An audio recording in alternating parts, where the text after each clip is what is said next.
ഇക്കുറി തെരഞ്ഞെടുപ്പിലും കേരളത്തിൽ 2020 നിർണായക സ്ഥാനം വഹിക്കും എന്നുള്ളതിൻ്റെയൊക്കെ സൂചന ലഭിച്ചു കഴിഞ്ഞിരിക്കുകയാണ്. എറണാകുളം ജില്ല മാത്രമായിട്ട് നിൽക്കത്തില്ല, പടരാനുള്ള സാധ്യതയാണ് കാണുന്നത്. അതിൻ്റെ തുടക്കം ഒരുപക്ഷെ തദ്ദേശ തെരഞ്ഞെടുപ്പിലായിരിക്കാം.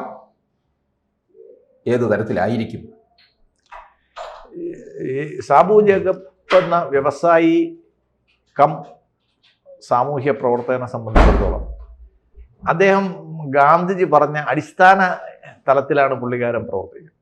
അതായത് പഞ്ചായത്തുകളിൽ നമ്മൾ ആദ്യം മാറ്റങ്ങൾ കൊണ്ടുവരിക, അത് പ്രൂവ് ചെയ്തതിന് ശേഷം നമുക്ക് നിയമസഭയിലോട്ടും പാർലമെൻറ്റിലോട്ടും ഒക്കെ പോകാം എന്നുള്ള ഒരു നയമാണ് പുള്ളിക്കാരൻ. കഴിഞ്ഞ പാർലമെൻറ്റ് ഇലക്ഷന് തന്നെ പുള്ളിക്കാരൻ 1-2 സ്ഥാനാർത്ഥികൾ നിർത്തിയെങ്കിലും വളരെ ഹെസിറ്റൻ്റ് ആയിട്ടാണ് നിർത്തിയത്. അവരൊക്കെ ജയിക്കില്ല എന്ന് ഏകദേശം നമുക്ക് ഉറപ്പുണ്ടായിരുന്നു. അപ്പോൾ ഈ ആം ആദ്മി പാർട്ടിയും 2020യും പിന്നെ എറണാകുളത്തുള്ള ചില സോഷ്യൽ ഇനിഷ്യേറ്റീവ്സ് ഉള്ള ചില ഓർഗനൈസേഷൻസ് കൂടെ അവർ എറണാകുളത്തിൻ്റെ ഡെവലപ്മെൻറ്റിന് വേണ്ടിയിട്ട് നിൽക്കുന്നതാണ്. ഇവരെല്ലാം കൂടെ ചേർന്ന് ഒരു സമ്മർദ്ദ ഗ്രൂപ്പ് ആക്കുന്നത് കൊണ്ട് നഷ്ടം ഉണ്ടാകുന്നത് കോൺഗ്രസിനും BJPക്കുമാണ്. കാര്യം CPMൻ്റെ കേഡർ വോട്ടും പാർട്ടി വോട്ടും അനുഭാവി വോട്ടും എന്തായാലും മാറാൻ പോകുന്നില്ല. കാര്യം ഈ സാബു ജേക്കബ് അദ്ദേഹത്തിൻ്റെ പഞ്ചായത്തുകളിൽ നടത്തി വരുന്ന വികസന പ്രവർത്തനങ്ങൾക്കെതിരെ CPMൻ്റെ കൺസെർട്ടഡ് ആയിട്ടുള്ള ഓപ്പോസിറ്റ് ആക്ഷൻസ് നടന്നുകൊണ്ടിരിക്കുകയാണ്. അവരുടെ ഭക്ഷ്യസുരക്ഷാ മാർക്കറ്റ് കൂട്ടുന്നു, അവരുടെ മെഡിക്കൽ ഷോപ്പ് കൂട്ടുന്നു. അവർ ചെയ്യുന്ന എല്ലാത്തിനെയും എതിർക്കാൻ വേണ്ടിയിട്ട് അദ്ദേഹത്തിന് ഏകദേശം അദ്ദേഹത്തിൻ്റെ ആ കമ്പനി തന്നെ കേരളത്തിൽ നിന്ന് പറിച്ചു നടേണ്ടി വന്നത് അദ്ദേഹം രാഷ്ട്രീയത്തിൽ ഇടപെട്ട് തുടങ്ങിയതുകൊണ്ടാണ്. ഇന്നലെ തന്നെ അദ്ദേഹം പറഞ്ഞിട്ടുണ്ടായിരുന്നു, ചില CPMൻ്റെ നേതാക്കൾ രസീതില്ലാതെ അദ്ദേഹത്തിൽ നിന്ന് പൈസ പിരിച്ചു.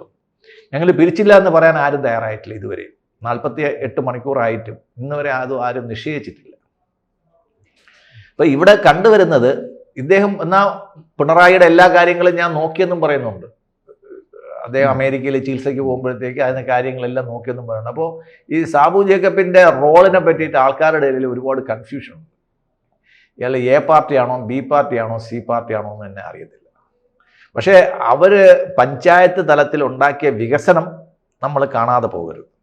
CSR ഫണ്ട് ഉപയോഗിച്ച് നല്ല റോഡുകൾ, PWD റോഡ് പോയിട്ട് ബാക്കി എല്ലാ റോഡുകളും വളരെ നല്ല രീതിയിൽ നന്നാക്കി. നമ്മളെ കുഴിമന്ത്രി എന്ന ആൾക്കാർ കളിയാക്കുന്ന റിയാസിനെ പോലും നാണിപ്പിക്കുന്ന രീതിയിലായിരുന്നു അദ്ദേഹം അവിടെ റോഡിൻ്റെ വികസനം നടത്തിയത്. അദ്ദേഹം പറയുന്നത് അദ്ദേഹത്തിൻ്റെ പഞ്ചായത്തിൽ തന്നെ ഒരു വർഷം 2 കോടി രൂപ ഒരു പഞ്ചായത്തിൽ മിച്ചം എന്നാണ് പറയുന്നത്. നമ്മൾ ഇതിൻ്റെ ഒരു സിമിലാരിറ്റി നോക്കുകയാണെങ്കിൽ കുറച്ച് ദൂരെ പോകേണ്ടി വരും. 37,000 കോടി രൂപ മിച്ചമായിട്ട് യോഗി ആദിത്യനാഥ് നിൽപ്പുണ്ട്. ഇപ്പം കേരളത്തിൽ 1000 പഞ്ചായത്തിൽ 2 കോടി വെച്ച് ഒരു വർഷം മിച്ചം ഉണ്ടാക്കുകയാണെങ്കിൽ 2000 കോടിയും, അത് 5 വർഷം കൊണ്ടാണെങ്കിൽ 10,000 കോടിയും കേരളത്തിൽ മിച്ചം ഉണ്ടാക്കണം എന്നാണ് സാബു ജേക്കബിൻ്റെ കണക്ക്. അപ്പോൾ ഈ പൈസ എവിടെ പോകുന്നു? ഈ ഭരിക്കുന്നവരെല്ലാവരും കൂടെ കൊണ്ടുപോകും. സാബു ജേക്കബിന് ലാഭം ഉണ്ടാക്കാൻ പറ്റുമെങ്കിൽ മറ്റുള്ളവർക്ക് ലാഭം ഉണ്ടാക്കാൻ പറ്റണമല്ലോ. അവർക്ക് ലാഭം ഉണ്ടാക്കാൻ പറ്റാതിരിക്കേണ്ട മെഷീനറി ഒന്നും നമ്മുടെ കയ്യിലില്ല. അപ്പോൾ ഈ പഞ്ചായത്തുകളിൽ കഴിഞ്ഞ 10 വർഷമായിട്ടുണ്ടായ മാറ്റങ്ങൾ കേരളത്തിലെ പ്രബുദ്ധരായ ജനങ്ങൾ വാച്ച് ചെയ്യുന്നുണ്ട്. ഇത് കൊണ്ടുവരാൻ വേണ്ടിയിട്ട് അവർ പലരോടും ആവശ്യപ്പെടുകയും ചെയ്യുന്നു. എന്നാൽ ഇതൊക്കെ ഒരു കോർപ്പറേറ്റ് തട്ടിപ്പാണ് എന്നുള്ള രീതിയിലാണ് CPM തന്നെ അണികളുടെ ഇടയിൽ ഒരു പ്രചരണം നടത്തുന്നത്. കോൺഗ്രസിനും BJPക്കും ഇദ്ദേഹത്തെ തുറന്നെതിർക്കാനും കഴിയുന്നില്ല. കാര്യം ഈ CPM പോയിട്ട് ബാക്കിയുള്ള 3 പേരുടെയും വോട്ടുകൾ പരസ്പരം ക്രോസ് ചെയ്താണ് നിൽക്കുന്നത്. അപ്പം സാബു ജേക്കബ് പിടിക്കുന്ന വോട്ട് അത്രയും CPMൻ്റെ കയ്യിൽ നിന്ന്, BJPയുടെ കയ്യിൽ നിന്നും കോൺഗ്രസിൻ്റെ കയ്യിൽ നിന്നും പോകുന്നതാണ്. കഴിഞ്ഞ അസംബ്ലി തെരഞ്ഞെടുപ്പിൽ കേരളത്തിൽ ഇപ്പോൾ CPM അധികാരത്തിൽ വരുന്നത് തന്നെ പ്രധാനപ്പെട്ട ഒരു ട്രെൻഡ് എന്ന് പറയുന്നത് കോൺഗ്രസിൻ്റെ കുത്തക ജില്ലയായിരുന്ന എറണാകുളത്ത് CPM നേടിയ സീറ്റുകളാണ്. CPM ഒരിക്കലും പ്രതീക്ഷിക്കാത്ത സീറ്റുകൾ പോലും CPMന് കിട്ടി. ശ്രീനിജൻ തന്നെ ജയിച്ചത് അവിടെ ഈ ഇവരുടെ വോട്ട്, സാബു ജേക്കബിന് 2020 വോട്ട് കൂടുതൽ പിടിച്ചത് കൊണ്ടാണ് ശ്രീനിജൻ തന്നെ അവിടെ ജയിക്കുന്നത്. അപ്പോൾ അങ്ങനെ അൺഎക്സ്പെക്റ്റഡ് ആയിട്ടുള്ള പല വിജയങ്ങളും എറണാകുളത്ത് ഉണ്ടാവാൻ കാരണം 2020യുടെ വോട്ട് മസ്റ്റർ ചെയ്തുകൊണ്ടാണ്. കാര്യം 2020യുടെ വോട്ട് കോൺഗ്രസിൽ നിന്ന് വരികയും ചെയ്തു, കോൺഗ്രസും തോറ്റു, 2020 തോറ്റു, CPM ജയിക്കുന്നു എന്നുള്ള അവസ്ഥയിലാണ്. പക്ഷേ UDF വലിയൊരു പച്ചത്തുരുത്തായിട്ട് നിൽക്കുന്ന ജില്ലയാണ് അത് കഴിഞ്ഞു, എറണാകുളം. അത് പോയി, അത് അവരുടെ കയ്യിൽ. കാരണം കേരളത്തിൽ LDF തരംഗം ഉണ്ടാകുന്ന സമയത്ത് പോലും എറണാകുളം ജില്ല അതാണ് ഞാൻ പറഞ്ഞത്, ഏറ്റവും കൂടുതൽ അവർക്ക് ഇത്തവണ അടി കിട്ടിയത് എറണാകുളം ജില്ലയിൽ നിന്നാണ്. കിട്ടിയത് സാബു ജേക്കബിൻ്റെ എന്ന് തോന്നുന്നു.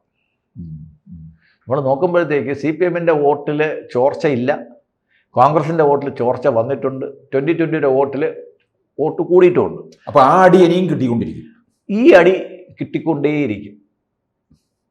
കാര്യം ഈ സാബു ജേക്കബ്, ഞാൻ വ്യക്തിപരമായിട്ട് അദ്ദേഹത്തിനോട് യോജിക്കുന്നില്ലെങ്കിലും അദ്ദേഹം വളർത്തി വച്ച അല്ലെങ്കിൽ അദ്ദേഹം തുടങ്ങി വെച്ച ഒരു ചേഞ്ചിൻ്റെ ഒരു ചക്രം അത് പോകുന്നത്, ഇദ്ദേഹം ഇപ്പോൾ പറഞ്ഞിരിക്കുന്നത് ഞങ്ങൾ 4 മുനിസിപ്പാലിറ്റികളിലും കോർപ്പറേഷനിലും മത്സരിക്കും എന്നുള്ളതാണ്, പഞ്ചായത്തുകളിൽ പോയിട്ട്. മാത്രമല്ല അവിടെ ഇലക്ഷൻ്റെ പരിപാടികളൊക്കെ തുടങ്ങിക്കഴിഞ്ഞു.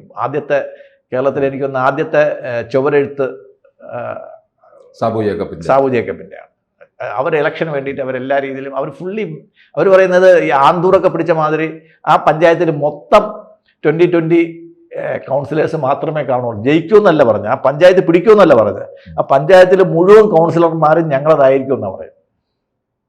അത്രയും കോൺഫിഡൻസോടെ പറയുമ്പോഴത്തേക്ക്, അത് പറയുന്നത് സാബു ജേക്കബ് ആകുമ്പോഴത്തേക്ക് അതിനകത്ത് ചില കാര്യങ്ങളൊക്കെ നമ്മൾ ചിന്തിക്കണം. ഈ ജനപിന്തുണ അദ്ദേഹത്തിനുണ്ട്. അദ്ദേഹത്തിനുള്ള ജനപിന്തുണയല്ല, അദ്ദേഹം പറയുന്ന ആശയങ്ങളോടും അദ്ദേഹം നടപ്പാക്കിയ പദ്ധതികളോടും ജനങ്ങൾക്ക് കടപ്പെട്ടിരിക്കുകയാണ്. അവർക്കൊരു കടപ്പാടുണ്ട്. കാര്യം ഇപ്പോൾ അവരുടെ ഈ ഷോപ്പുകൾ തല്ലി തകർക്കുന്നുണ്ട്, ഭക്ഷ്യസുരക്ഷാ ഷോപ്പുകൾ തകർക്കുന്നുണ്ട്, അവരുടെ മെഡിക്കൽ സ്റ്റോറുകൾ തകർക്കുന്നുണ്ട്. അപ്പോൾ അവർ ചെയ്യുന്ന ഏത് പദ്ധതിയും തകർക്കാൻ ആദ്യം മുന്നിട്ട് നിൽക്കുന്നത് CPM ആണ്. അദ്ദേഹത്തിന് ഏറ്റവും കൂടുതൽ വിരളി പിടിപ്പിക്കുന്നത് CPM ആണ്. എന്നാൽ CPM-ന്റെ വോട്ടൊന്നും അദ്ദേഹത്തിന് ആകർഷിക്കാൻ പറ്റുന്നുമില്ല. അപ്പോൾ CPM-ന്റെ ചെലവിൽ കോൺഗ്രസിൻ്റെ വോട്ട് പിടിച്ചിട്ട്, കോൺഗ്രസിൻ്റെയും BJP-യുടെയും വോട്ട് പിടിച്ചിട്ടാണ് അദ്ദേഹം പഞ്ചായത്ത് ഭരിക്കുന്നത്. അപ്പോൾ അടുത്ത പഞ്ചായത്ത് ലോക്കൽ ബോഡി ഇലക്ഷന് വേണ്ടിയിട്ട് അദ്ദേഹം 4 മുനിസിപ്പാലിറ്റിയിലും കൊച്ചി കോർപ്പറേഷനിലും മത്സരിക്കുമെന്നുള്ള കാര്യം 2020 തീരുമാനിച്ചിരിക്കുകയാണ്. വേറെ ആരുമായിട്ടും ഒരു സഖ്യത്തിനുള്ള ഒരു തീരുമാനം ഇതുവരെയും വന്നിട്ടില്ല. സഖ്യം ഉണ്ടാക്കാൻ പോകുന്നുമില്ല. കാര്യം 2020 ഒരുമിച്ച് ഒറ്റയ്ക്ക് ഭരിക്കുക എന്നുള്ളതാണ്. ഒറ്റയ്ക്ക് ഭരിക്കുക എന്നുള്ള മാത്രമല്ല, അവർ ഭരിക്കുന്ന പഞ്ചായത്തുകളിൽ ഭൂരിപക്ഷമല്ല എല്ലാ അംഗങ്ങളും 2020 തന്നെ ആയിരിക്കണം എന്നുള്ളതാണ് അദ്ദേഹത്തിൻ്റെ ഡയറക്ഷൻ. അപ്പോൾ ഈ പഞ്ചായത്ത് ഇലക്ഷനിൽ ഉണ്ടാക്കുന്ന ഇമ്പാക്റ്റ്, കാര്യം അദ്ദേഹം വളരെ കാൽക്കുലേറ്റഡ് ആയിട്ടുള്ളൊരു ബിസിനസ്മാനാണ്. ഇപ്പം കഴിഞ്ഞ നിയമസഭാ തെരഞ്ഞെടുപ്പിലും കഴിഞ്ഞ പഞ്ചായത്ത് തെരഞ്ഞെടുപ്പിന് ശേഷം നിയമസഭാ തെരഞ്ഞെടുപ്പ് വന്നു. അതിലങ്ങേര് അദ്ദേഹം കൂടുതൽ ശ്രദ്ധിച്ചില്ല. പക്ഷേ പാർലമെൻറ്റ് ഇലക്ഷൻ വന്നപ്പോഴത്തേക്ക് 2 സ്ഥാനാർത്ഥികളെ നിർത്തിയെങ്കിലും തോറ്റുപോയി. അപ്പോൾ ഇനി ഈ പഞ്ചായത്ത് ഇലക്ഷനിൽ വർദ്ധിത വീര്യത്തോടെ, കാര്യം അവർ ആൾറെഡി ഭരിക്കുന്ന പഞ്ചായത്തുകളുടെ ആ ഒരു ശേഷിയും കൂടെ വച്ചിട്ട്, അദ്ദേഹം ഒരു പ്രൂവൺ മോഡൽ, അദ്ദേഹം ഇതുവരെ ചെയ്ത ഒരു പ്രോട്ടോടൈപ്പ് ആണെന്ന് പറയാം. ആ പ്രോട്ടോടൈപ്പ് സക്സസ്ഫുള്ളായ സ്ഥിതിക്ക് ആ മോഡൽ എറണാകുളം ജില്ലയിൽ പൂർണ്ണമായിട്ടും മത്സരിപ്പിക്കാനാണ് അദ്ദേഹം തോന്നുന്നത്. പക്ഷേ ഇവർ ഏതെങ്കിലും തരത്തിൽ UDF-ആയിട്ടൊരു ധാരണയിൽ ഇല്ല, ഒരിക്കലുമില്ല. 2020 ആ ഒരു ധാരണയിലല്ല നിൽക്കുന്നത്. അല്ല, അങ്ങനെ വരുമ്പോൾ ഇവർക്ക് എവിടെ വരെ പോകാൻ കഴിയും? അല്ല, അതായത് നമ്മുടെ ഈ ഇലക്ഷനിൽ പഞ്ചായത്ത് ഇലക്ഷന് ഉള്ള പൊളിറ്റിക്സും ആ ആറ്റിറ്റ്യൂഡും ആയിരിക്കില്ല എപ്പോഴും നിയമസഭാ ഇലക്ഷനിലേക്ക് വരുന്നത്. UDF-നെ സംബന്ധിച്ചിടത്തോളം നിയമസഭാ ഇലക്ഷനാണ് പ്രധാനം. അവർക്ക് അധികാരം പിടിക്കാൻ വേണ്ടിയിട്ട് അവർ അതിനാണ് നിൽക്കുന്നത്. ചിലപ്പോഴത്തേക്ക് ഒരു അഡ്ജസ്റ്റ്മെൻറ്റ് ഉണ്ടാകുകയാണെങ്കിൽ അടുത്ത അസംബ്ലി ഇലക്ഷനിൽ അവർ ഒന്ന് സ്ലോ ഡൗൺ ചെയ്യുമോ ഇല്ലയോ എന്നുള്ള കാര്യം അറിയത്തില്ല. ശരിയാണ്. പഞ്ചായത്ത് തെരഞ്ഞെടുപ്പ് വരുമ്പോൾ പ്രാദേശിക തലത്തിൽ അവർക്ക് പഞ്ചായത്ത് പിടിക്കുകയോ മുനിസിപ്പാലിറ്റി പിടിക്കുകയോ ചെയ്യാം. പക്ഷേ നിയമസഭാ തെരഞ്ഞെടുപ്പിലാണെങ്കിൽ ഇവർക്ക് ഏതെങ്കിലും തരത്തിൽ നിയമസഭാ തെരഞ്ഞെടുപ്പ് NDA-യുമായിട്ട് ഏതൊരു സഖ്യം ഉണ്ടാക്കാൻ ഒരിക്കലുമില്ല. NDA-യും കാര്യം ഇവരുടെ രണ്ടുപേരുടെയും വോട്ടുകൾ ഏകദേശം കോമണാണ്. UDF-ൻ്റെയും NDA-യുടെയും 2020-യുടെയും വോട്ടുകൾ കോമൺ വോട്ടാണ്. അപ്പോൾ ഇവർ ചേർന്ന് നിൽക്കുന്നത് കൊണ്ട് മറ്റുള്ളവരാരും ഇവരെ അംഗീകരിക്കണമെന്നില്ല. അതുമല്ല, സതീശൻ്റെ തട്ടകവും കൂടെയാണല്ലോ എറണാകുളം. അതെ. അപ്പം സതീശൻ വേറെ ഒരു നീക്കുപോക്കിനും തയ്യാറല്ല എന്നുള്ള രീതിക്കാണ് പോകുന്നത്. സതീശൻ്റെ നീക്കുപോക്ക് നമുക്കറിയാം. സതീശൻ്റെ കടും പിടുത്തം ദോഷവും ചെയ്യുന്നുണ്ട്. അതെ, അത് പ്രശ്നമാക്കുന്നുണ്ട്. പക്ഷേ ഇവർ അസംബ്ലി തെരഞ്ഞെടുപ്പിൽ ഇങ്ങനെ ഒരു നീക്കമില്ല എന്നുണ്ടെങ്കിൽ അവിടെ മുനിസിപ്പാലിറ്റി വരെ കൊണ്ട് ജില്ലാതലത്തിൽ ഒതുങ്ങേണ്ടി വരുമെന്നാണ് തോന്നുന്നത്. അല്ല, സതീശൻ്റെ കാര്യം പറഞ്ഞപ്പോഴത്തേക്ക് ഇത്തവണ BJPയുടെ ഒരു തന്ത്രപരമായ ഒരു തീരുമാനം എന്ന് വെച്ച് കഴിഞ്ഞാൽ സതീശനെതിരെ BJP സ്ഥാനാർത്ഥിയെ നിർത്തണ്ട എന്നുള്ളതാണ് ഒരു തീരുമാനം. അങ്ങനെ വരുമ്പോഴത്തേക്ക്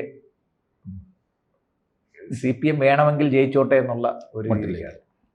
അത് തെരഞ്ഞു പിടിച്ച് തോപ്പിക്കാൻ വേണ്ടിയിട്ട് നിർത്തിക്കുന്ന സ്ഥാനാർത്ഥികളിൽ ഒരാളാണ് അദ്ദേഹം. അല്ല, അത് ശരിക്കും പറവൂര് CPIയുടെ സീറ്റാണത്. അതെ, ഇത്തവണ അത് CPM ഏറ്റെടുക്കുമെന്നാണ് അറിയുന്നത്. അപ്പം സതീശനെ തോപ്പിക്കാൻ വേണ്ടിയിട്ട് അവരുടെ ഹിറ്റ് ലിസ്റ്റിലുള്ള ഒരാൾ, ഇവരുടെ ഹിറ്റ് ലിസ്റ്റിൽ കുറേ പേരുണ്ട്. ഇപ്പം VD സതീശന്, കുഴൽനാടന്. 2016 ഇതുപോലെ ഉണ്ടായിരുന്ന ഒരു ഹിറ്റ് ലിസ്റ്റിലായിരുന്നു. കുഴൽനാടൻ BJPയുടെ ഹിറ്റ് ലിസ്റ്റ് അല്ല, BJPയുടെ അല്ല, CPM. അല്ല, ഞാൻ പറഞ്ഞ BJPയുടെ ഹിറ്റ് ലിസ്റ്റിലുള്ള BJPയുടെ ഹിസ്റ്റിൽ ധർമ്മടത്ത് സ്ഥാനാർത്ഥിയെ നിർത്തണ്ടെന്ന് അവർ തീരുമാനിച്ചു. കാര്യം വോട്ടുകൾ സ്കാറ്റർ ചെയ്ത് പോകാതിരിക്കാൻ വേണ്ടിയിട്ടാണ്. അപ്പം BJP സെലക്റ്റീവായിട്ടുള്ള മണ്ഡലങ്ങളിലെ ഇത്തവണ മത്സരിക്കുന്നുള്ളൂ എന്നാണ് നമ്മൾ മനസ്സിലാക്കുന്നത്.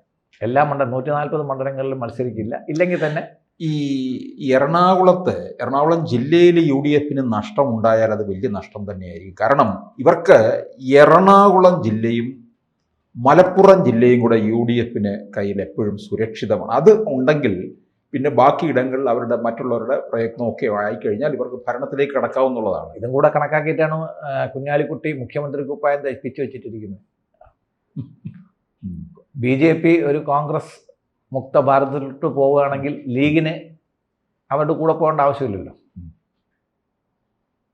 ലീഗിന് അങ്ങനെ ഒറ്റയ്ക്ക് നിൽക്കാൻ പറ്റത്തില്ല. അല്ല, ഒറ്റയ്ക്കല്ല, അവർ UDFന്റെ നേതൃസ്ഥാനത്തേക്ക് വരാമെന്നാണ് അവർ വിചാരിക്കുന്നത്. മിക്കവാറും കോൺഗ്രസിന് മുസ്ലിം ലീഗിന് കിട്ടുന്നതിനേക്കാളും കുറച്ചാണ് സീറ്റ് ആണെങ്കിൽ അവർക്ക് വേറെ ഓപ്ഷനൊന്നും ഇല്ലല്ലോ. അല്ല, മിക്കവാറും ഈ പോക്ക് പോയാൽ പ്രതിപക്ഷ നേതാവ് ചിലപ്പം കുഞ്ഞാലിക്കുട്ടിയാകേണ്ട അവസ്ഥയെ വരുമെന്ന്. പ്രതിപക്ഷ നേതാവല്ല, ജയിച്ചു കഴിഞ്ഞാലും തോറ്റു കഴിഞ്ഞാലുള്ള സ്ഥിതിയാണ്. തോറ്റു കഴിഞ്ഞാൽ പ്രതിപക്ഷ നേതാവ് ചിലപ്പോൾ കുഞ്ഞാലിക്കുട്ടിയായിരിക്കാം. കാര്യം സതീശൻ്റെ പല തീരുമാനങ്ങളും, സുധാകരൻ മാറി സണ്ണി ജോസഫ് വരികയും പിന്നെ സുധാകരന് പാർട്ടിക്കകത്ത് ഹോളില്ലാതെ വരികയും ചെയ്തപ്പോൾ സുധാകരൻ നമുക്കറിയാം ജനതാ പരിവാറിൽ നിന്ന് വന്ന ഒരാളാണ്. യഥാർത്ഥ കോൺഗ്രസ്സുകാരനല്ല, യഥാർത്ഥ കോൺഗ്രസ്സിൽ നിന്ന് പോയി പിന്നെ ജനതാ പരിവാറിലുണ്ടായിരുന്നു, അവിടുന്ന് വന്ന ഒരാളാണ് സുധാകരൻ. അപ്പോൾ സുധാകരന് ഈ കക്ഷി രാഷ്ട്രീയത്തിനപ്പുറം CPMലെ ചില നേതാക്കൾ ഒഴിച്ച് കഴിഞ്ഞാൽ ബാക്കി എല്ലാവരുമായിട്ടൊരു സൗഹൃദം സതീശൻ സൂക്ഷിച്ചിരുന്നു. നമ്മൾ ഈ ടോപ്പിക്കല്ല വരുന്നത്, നമ്മളിപ്പോൾ 2020യുടെ ടോപ്പിക്കിലോട്ട് വരുമ്പോഴത്തേക്ക് ഈ സതീശൻ്റെ ജില്ലയായ എറണാകുളത്തുണ്ടാകുന്ന സീറ്റുകളുടെ നഷ്ടം ചിലപ്പോൾ അടുത്ത തുടർ ഭരണത്തിന് സഹായകരമായിട്ടും വരും. അങ്ങനെ നോക്കുമ്പോഴത്തേക്ക് 2020 പിണറായിയുടെ തന്നെ സൃഷ്ടിയാണോ എന്ന് പോലും ആൾക്കാർക്ക് സംശയമുണ്ട്. കാര്യം പിണറായി വിജയനുമായിട്ടുള്ള പുള്ളിക്കാരൻ്റെ ബന്ധം സംശയാസ്പദമാണ്. പലപ്പോഴും എപ്പോഴും എതിർത്ത് പറയുന്നില്ല. പിണറായിയുടെ ഫോറിൻ യാത്രയിൽ ഞാൻ അനുഗമിച്ചു, ഞാനൊരു മകനെ പോലെ അദ്ദേഹത്തിൻ്റെ കാര്യങ്ങളെല്ലാം നോക്കി എന്നൊക്കെ പറയുന്ന ഒരാൾ ഇങ്ങനെ നിൽക്കുമ്പോഴത്തേക്ക് തീർച്ചയായിട്ടും ഇദ്ദേഹം പിടിക്കുന്നത് കമ്മ്യൂണിസ്റ്റ് വോട്ടുകളായിരിക്കില്ല എന്നറിയാം. അപ്പോൾ അത് കമ്മ്യൂണിസ്റ്റ് പാർട്ടിക്ക് ഗുണകരമായിട്ട് വരുമെന്നാണ് നമ്മുടെ വിലയിരുത്തൽ. ഓക്കെ, കൂടുതൽ വാർത്തകളും വിശേഷങ്ങളും നിങ്ങളിലേക്ക് എത്താൻ ABC മലയാളം സബ്സ്ക്രൈബ് ചെയ്യുക, ബെൽ ബട്ടണും അമർത്തുക.